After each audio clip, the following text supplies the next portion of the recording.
Salut à tous, on se rejoint pour une nouvelle vidéo de test. Donc, j'ai déjà fait cette séquence ce matin. Donc en fait, ce matin, je vous explique, j'ai déjà fait le test et je me suis rendu compte au montage, mais qu'en fait, je m'étais trompé. J'avais donné les caractéristiques du Oukitel C5 Pro. Voilà, je m'étais trompé. Donc du coup, je refais juste les descriptions et la conclusion. Voilà. Et si dans le test, des fois, je parle d'un smartphone à 63 euros 4G, que c'est vraiment pas cher, eh ben non, c'est pas lui, c'est le Pro. Donc, c'est un smartphone qui m'est envoyé par la boutique Gearbest. On a le Oukitel C5. Donc, comme vous avez dû comprendre, voilà, le C5 Pro est sorti. Hop. Donc, le C5 Pro est sorti il y a quelques temps. Et là, ils ont fait le C5. Alors, allez savoir pourquoi. Ils ont fait le d'abord. Bon, c'est une version allégée du Pro. Mais bon, il n'y a pas énormément d'écart entre les deux. Donc, si ce smartphone vous intéresse, à la fin de la vidéo, vous avez dans la description le lien d'achat. Allez, on passe directement aux caractéristiques. Tous les caractéristiques pour une fois qui seront, voilà, ce seront les bonnes, hein. Bon, vous verrez la version finale, mais moi, bon, ça m'embête un peu de le refaire, mais bon, allez. Allez, alors les caractéristiques de l'appareil, on a un écran 5 pouces en 720p. Un processeur 6580 quad-core cadence 1 Go 3. Android 7.0. 2 Go de RAM, 16 Go de ROM. Appareil photo avant 2 interpolé 5 et à l'arrière 5 interpolé 8. Les sensors, on verra après dans le test, vous verrez ça. Et pour la bande 3G, 2G, pour les bandes réseau, donc on a 2G, 3G, 900 et 2100, donc toute bande 3G, pas de 4G. Donc la différence avec le Pro, c'est la perte de la 4G, ainsi que on perd la 4G, mais on gagne Android 7.0. Maintenant, pas sûr qu'Android 7.0 soit vraiment important pour tout le monde. Donc une carte extensible jusqu'à 32 Go, une batterie qui est donnée pour 2000 mAh. On va regarder un peu ce que donne le constructeur. Donc un écran anti-smash screen, un écran de 2,5D, processeur 6580, donc un contour en métal, appareil photo, 2000 de batterie, un écran HD, avec 1 mm soi-disant sur le côté, de chaque côté. Bon, ça agit pas, vous verrez tout à l'heure que c'est pas trop ça. C'est tout, je crois, hein. Il précise pas la qualité de l'appareil photo, l'objectif. Bon, à mon avis, il n'y a pas un truc extraordinaire dedans, hein. C'est pas du Sony, du Samsung ou quoi. Donc, voilà pour les caractéristiques de l'appareil. On a affaire à un écran 5 pouces en 720p, ce qui est plutôt pas mal. Un écran, là, la luminosité est poussée au taquet. Donc voilà, comme les téléphones à ce prix-là, les luminosité au taquet, bon, ça saute pas non plus aux yeux. C'est assez puissant. Généralement, moi, bon, je l'utilise tout le temps en luminosité automatique. Maintenant, le truc, c'est en plein soleil. Il faudra peut-être se mettre un peu à l'ombre. C'est 60 euros. L'écran, il est beau. Les couleurs sont bien respectées. J'ai voulu changer de fond d'écran, mais mettre celui-là, on peut voir direct. Voilà. Donc niveau réactivité de la dalle, il n'y a rien à dire. Donc j'installe SwiftKey. Comme à chaque fois, j'installe SwiftKey. SwiftKey qui est un clavier alternatif, qui est pour moi le meilleur clavier, the best du Play Store. Et j'ai pas eu de problème. Donc au début, oui. Une fois que tu es habitué, ça va. Donc vous écrirez pas aussi vite que si vous avez mon Nord 8 comme moi. Mais vous prendrez vite la manière et en fait vous ne ferez pas de faute. Donc ça va. J'en suis où? Les protections de l'écran. Il y a un film sur l'écran, ça oui, donné avec. Gorilla Glass, j'en sais rien. Il est donné anti-smatch, je sais pas ce que ça veut dire. Donc anti-choc, je sais pas. Je sais pas si c'est une protection d'écran. Est-ce que c'est juste marketing? Je sais pas, j'ai pas fait le test. On va aller voir maintenant dans les options.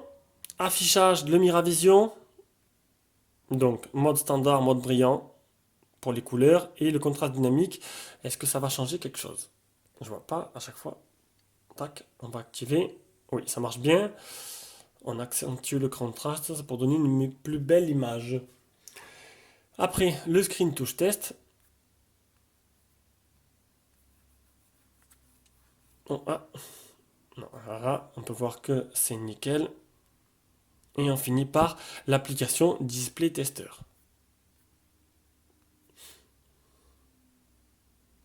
Décidément, en ce moment, les Chinois, ils te font des téléphones à 60 euros. Non, ça, c'est GPS test. Ils te font des téléphones à 60 euros. Et c'est de plus en plus difficile de choisir, quoi. Parce que là, celui-là, il met la barre haute. Mais vous allez voir que derrière, j'ai le A9 Pro et le All Calibro.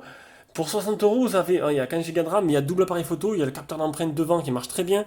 C'est difficile de faire un choix parmi tout ce qui sort en ce moment. Il est où le display voilà. Eh ben, je l'ai pas mis, donc je vais le télécharger de suite.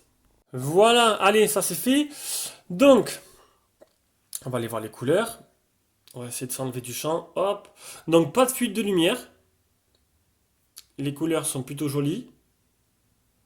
Même si le blanc, ouais, il est blanc, blanc, blanc. Le gris, le noir. Vrai, parce que je suis un peu daltonien. Donc les couleurs, je vous laisse ça deviner derrière votre écran. Ah merde, on retourne. Il est où? Il est là. Donc, ça c'est fait. Ah, le multitouch. À chaque fois, j'oublie de le faire dans Toutou. On va le faire là. Un, deux.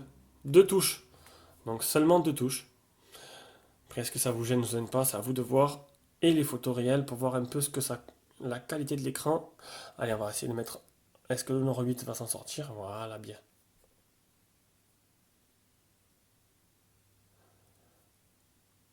Bon, après, bon, c'est plutôt correct. J'ai pas à me plaindre. Je lui ai pas vraiment trouvé de gros défauts à ce téléphone. Il est moyen partout, il est ouf, c'est flou. Il est plutôt correct. Donc un écran, ben, dans la moyenne, c'est correct, c'est Oukitel quoi. Oukitel m'a habitué à avoir des bons produits qui étaient plutôt corrects niveau low cost. Donc ben écoutez, c'est bien, c'est moyen, c'est bien, c'est bon, c'est 60 euros. Donc pour moi, c'est validé. Allez, on passe directement à la partie logicielle. Déjà, le launcher, donc Oukitel, leur petite surcouche habituelle. Donc c'est une surcouche, donc c'est pas, ça ressemble, voilà, on a les widgets un peu comme style Google No, mais bon, l'interface, c'est l'interface en dossier comme l'iPhone. On peut faire des dossiers. Il n'y a pas de thème, il n'y a pas de boutique de thème, c'est bien dommage. À moins que j'ai dit n'importe quoi qu'il y en a une, non, il n'y en a pas. Il n'y a pas de boutique de thème, j'aurais pu l'avoir. On peut voir qu'on a affaire à Android 7.0 alors qu'il était donné pour Android 6, donc c'est plutôt sympa. Il y a eu une mise à jour depuis, je pense. Justement, les mises à jour. La dernière mise à jour du 16 mars 2017, votre appareil est à jour. Ah, j'ai un peu craché sur l'écran. Donc du 7.0, c'est super fluide, il n'y a pas de problème. Vous n'aurez pas de problème de réactivité, surtout qu'il y a 2 Go de RAM. La mémoire. Pour la mémoire, j'ai fait dans la galerie le petit test. Il est là. La mémoire, donc, j'ai 1,957 pour ceux-là qui veulent être précis. Donc, j'ai 2 Go de RAM, il reste 1,1. La vitesse 1534. Et la mémoire interne, sur les 16, il me reste 12,2 et j'ai utilisé, il me reste, non, il me reste 9,1 une fois que j'ai tout installé. Vitesse de lecture 83, vitesse d'écriture 41. Voilà, j'ai été précis là-dessus. Donc le type de launcher, je l'ai dit, la fidélité, c'est dit. Les options de la ROM, eh bien je crois qu'il n'y a rien. Il n'y a aucune option, vous n'avez pas de double tap, vous n'avez rien. Pourtant, c'est bizarre, parce que vous avez vu au début dans les caractéristiques, il y avait des gestures qui étaient proposées. Eh ben, c'était sous 6.0, sous 7.0, ils sont passés à la trappe. Voilà, il n'y a rien du tout. Il n'y a pas de gesture, il n'y a pas de double tap, il n'y a rien. C'est vraiment une ROM toute simple. C'est bien dommage. Maintenant, vous pouvez installer par le Play Store des gestures, le double tap et tout. J'ai vu des applications qui faisaient ça. À vous de voir. Les mises à jour, je l'ai dit, le stockage, l'OTG. Ah, j'ai oublié de prendre le petit. Hop, c'est où? C'est là.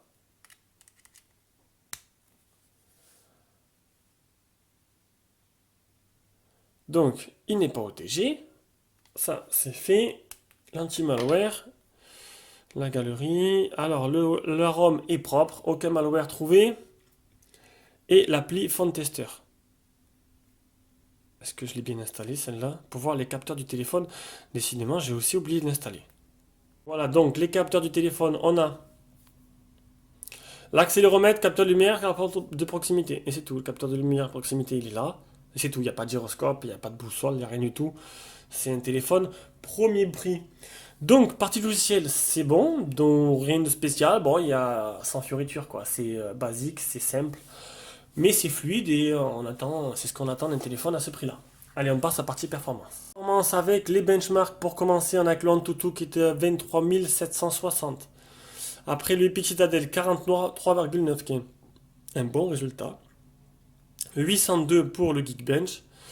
424 et 1225 pour le Geekbench, le deuxième partie. Et voilà pour les benchmarks. Ça suffit, pas besoin d'en faire 100 millions. Et on va faire maintenant les jeux. On commence par Rayman, comme d'habitude. Comme vous savez, je teste 3 jeux. Donc Rayman, un jeu qui demande beaucoup de rapidité et de fluidité au processeur. D-Trigger 2, un FPS assez gourmand. Et Real Racing, encore plus gourmand, qui est un jeu de voiture. Ça vous permet de tester toutes les catégories de jeux. Je vais pas tester des jeux tout simples, des petits jeux, ça sert à rien. Autant tester de gros jeux. Donc on peut voir que le processeur s'en sort très bien sur Rayman. Donc du coup on va pas y rester longtemps, ça fonctionne bien et c'est le principal. Allez, on se retrouve sur D-Trigger 2, on va baisser un peu le son. Le son qui a l'air plutôt pas mal, hein, on va voir ça après. Donc performance élevée, vous avez vu, c'est pas mal. On a une performance maximum. On peut voir les effets de particules, les effets de fumée. Ça n'a pas l'air de trop laguer, de trop souffrir d'ailleurs. Regardez comme c'est beau. On va voir, ça va une explosion, voilà. Les effets de fumée, les gouttes d'eau. L'écran qui est bien réactif, que j'arrive bien... Ah, pas mal.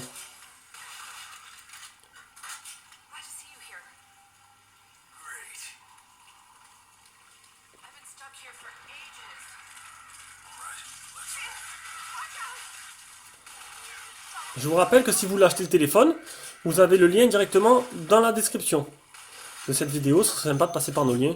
Ça nous aide à continuer. Donc, mais c'est un sans faute pour l'instant. Pareil pour D-Trigger 2, ça marche nickel. On passe à Real Racing 3. Et Real Racing 3, on va pouvoir tester l'accéléromètre. C'est un jeu très gourmand, hein.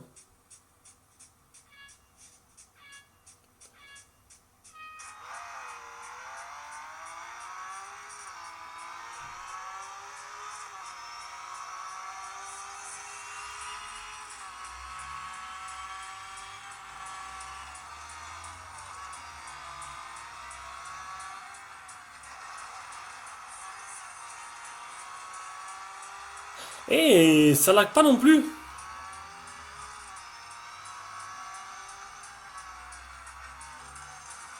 Il n'y a pas à dire, Oukitel a bien fait les choses, a bien optimisé tout ça. Un ensemble qui donne un bon téléphone pour l'instant. Et niveau jeu, c'est aussi le top. Allez, on passe directement à la suite. Directement à l'appareil photo, salut à tous. Salut à tous. Donc on passe directement à l'appareil photo avec la partie logicielle. Donc c'est simple, c'est l'appareil photo, le logiciel photo qu'on trouve surtout la plupart des téléphones chinois qui n'ont pas de surcouche. Donc je vous mets un peu les menus, je vais pas les faire tous séparés. Voilà, la partie vidéo, c'est fait. Donc on passe directement aux échantillons. Donc alors je vous l'ai dit, devant c'est du 5 interpolé 8, non du 2 interpolé 5, à l'arrière c'est du 5 interpolé 8. Donc la partie photo, les échantillons, donc avec le selfie, et on peut voir que le 2 mégapixels, il fait pas trop de miracles, hein, c'est propre, mais quand même il y a quand même pas mal de, voilà, c'est un peu baveux, c'est pas trop détaillé, donc les selfies sera vraiment pour du selfie de base. Vu que je suis pas un professionnel de la photo, mais je vais juste commenter mes photos que je prends et vous mettre en plein écran les photos en même temps, c'est vous qui ferez votre propre jugement. Voilà, on peut voir que c'est pas extraordinaire quand même. C'est flou, photo extérieure. La petite vidéo,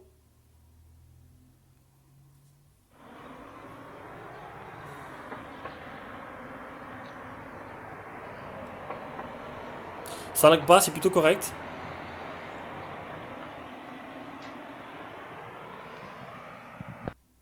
Ouais, c'est correct pour le prix. La photo du plan de travail, pareil, on peut voir que faut pas trop zoomer, voilà quoi. Et ouais, on peut pas tout avoir. Photo de nuit, avec le flash qui est jauni, qui n'est pas bien puissant et qui jaunit la photo, pourtant c'est prêt. Et on peut voir la deuxième photo de nuit où on voit rien du tout. Donc voilà. Donc voilà le point faible, la photo de nuit. Le point faible de ce téléphone, c'est bien dommage, on voit rien. On voit rien du tout. On voit à peine une petite lueur. C'est voilà, c'est sombre. Ça on verra ça après. Photo extérieure, petite plante. Donc voilà, en zoomant un peu les détails, pareil, c'est pas très beau de près. La photo dans l'ensemble est correcte. Faut juste pas zoomer.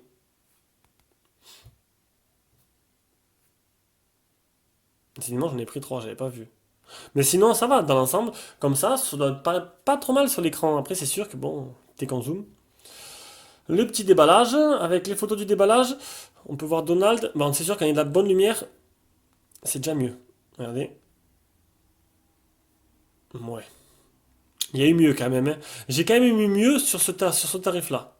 Dernièrement, j'ai eu mieux. Maintenant, on a quand même un smartphone qui est plutôt équilibré. Il faudra juste voilà, se dire que la photo, c'est pas trop ça. C'est le point faible du téléphone, c'est son appareil photo. Allez, on passe directement à la suite. Son GPS qui marche, eh ben, plutôt nickel. Hein, c'est très rare que j'ai 2 mètres. Hein. On se trouvait 7 fixés, 2 mètres de marge, donc je l'ai utilisé, j'ai pas eu de problème, il marche bien, il décroche pas, c'est du tout bon. On passe directement à la partie audio-vidéo. On va se mettre d'abord une petite vidéo en Full HD, comme d'hab. Enfin, dans ce cas-là, ce sera du 720p. On écoutera le haut-parleur et on a bientôt fini le test. Voilà. Allez, je vous laisse un peu admirer la qualité de la vidéo. Donc c'est bien du YouTube en... Normalement c'est du 720, si j'ai bien cliqué dessus. Tac. Non, c'est pas ça, je vais pas partager. Je vais juste regarder la qualité. 720. Donc voilà, on est bien sur du 720. Donc on a une image plutôt correcte. Je vais faire un petit zoom dessus. Voilà. Ça me fait penser au Seigneur des Anneaux quand je vois ça. Où je vois la bataille finale là, qu'ils arrivent tous et tout. Bon, je pense que c'est bon, vous l'aurez compris, c'est un écran qui est bien. Après, bon, il y a toujours mieux, il y a toujours moins bien. C'est pour le prix, comme je le répète à chaque fois, c'est très bien. Ouh là, je zoome trop, c'est pas trop ça. Voilà, donc on a vu la vidéo, on va faire maintenant la partie audio. Alors déjà oui, avant ça, en tant que je prépare tout, la qualité des communications est très bonne, on m'entend bien, enfin très bonne, c'est relatif, hein. Ça marche bien, voilà, on m'entend bien et j'entends bien, et c'est plutôt le principal. On va tester le port jack, et on va mettre un peu une chanson. Tout de suite on va écouter ça.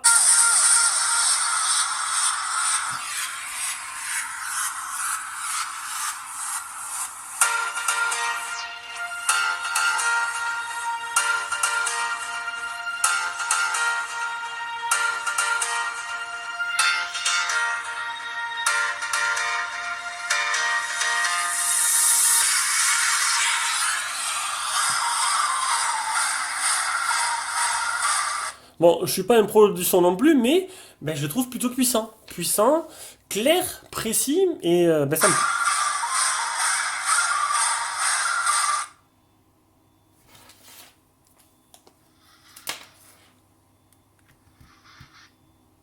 est plutôt correct. Honnêtement, le haut-parleur est de bonne qualité.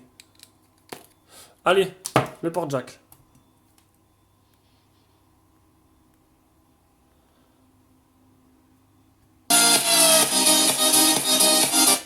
Ah merde.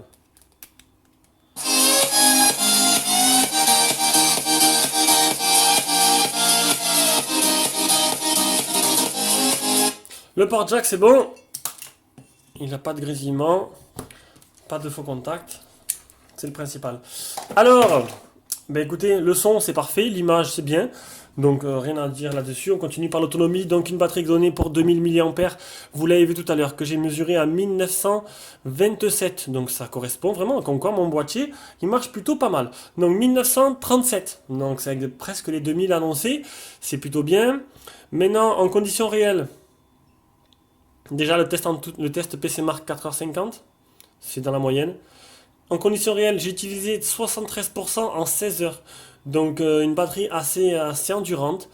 1h42, j'ai utilisé le téléphone dans la journée écran allumé et j'ai appelé que 10 minutes. Voilà, j'avais personne à appeler. Donc du coup, allez, j'ai fait un quart d'heure de GPS et le reste du temps, ben, ça a été YouTube ou Internet voilà, pendant 1h40. Voici la courbe. Une courbe plutôt correcte qui est régulière et qui descend quand je l'utilise, quoi. Voilà, donc un téléphone qui vous durera la journée facile, un jour et demi peut-être, pas sûr, 2 jours ça m'étonnerait, mais bon déjà la journée facilement, tranquille, in the nose. Allez, ah non, j'ai pas fini. Il me manque l'application Ampère, la capacité de rechargement. Tiens, j'ai encore oublié. Bon, c'est pas grave, vous l'aurez pas. Donc, il n'y a pas de charge rapide. Donc, allez, à deux têtes, 970. Voilà, 970, ce sera l'ampère-mètre. Hein, pour savoir à combien il recharge. À mon avis, il n'y aura pas de charge rapide. Et je sais pas pourquoi, j'ai la moitié des applications ne sont pas installées. C'est pas grave. Donc, conclusion. Donc, question réseau. Et après, on fait la conclusion. Donc, vous l'aurez compris, c'est un remix. Je vais recoller tout ça. Donc le réseau 2G, 3G, comme je l'ai dit au début d'un caractéristique, 3G 900-2100. Donc toute bande 3G française, vous aurez le H+, sur tout le territoire. Vous n'aurez pas la 4G. Maintenant, bon, à ce prix-là, 58,41 €. Est-ce qu'il y a besoin de la 4G ou pas? C'est vous qui allez faire vos propres choix. Donc, conclusion. Ben, comme je l'ai déjà dit une première fois, c'est un très bon smartphone. Mais du coup, ben, on perd la 4G parce que bon, le Pro l'avait. Maintenant, il fait 58 euros. Le modèle Pro à 63 euros. Pour 5 euros de plus, vous avez le même modèle avec la 4G. Donc voilà, il n'y a pas photo. Bon, c'est pas que je ne veux pas vous faire acheter ça, à part si vous êtes à 5 euros près. Mais prenez le modèle Pro, quoi. Bon, celui-là, il est en 7.0. Voilà, le test est terminé. J'espère que ça vous a plu. Prochain test, je sais pas, je pars 4 jours en vacances, donc on va voir. Je prends les téléphones avec moi, on verra bien. Allez, bisous à tous!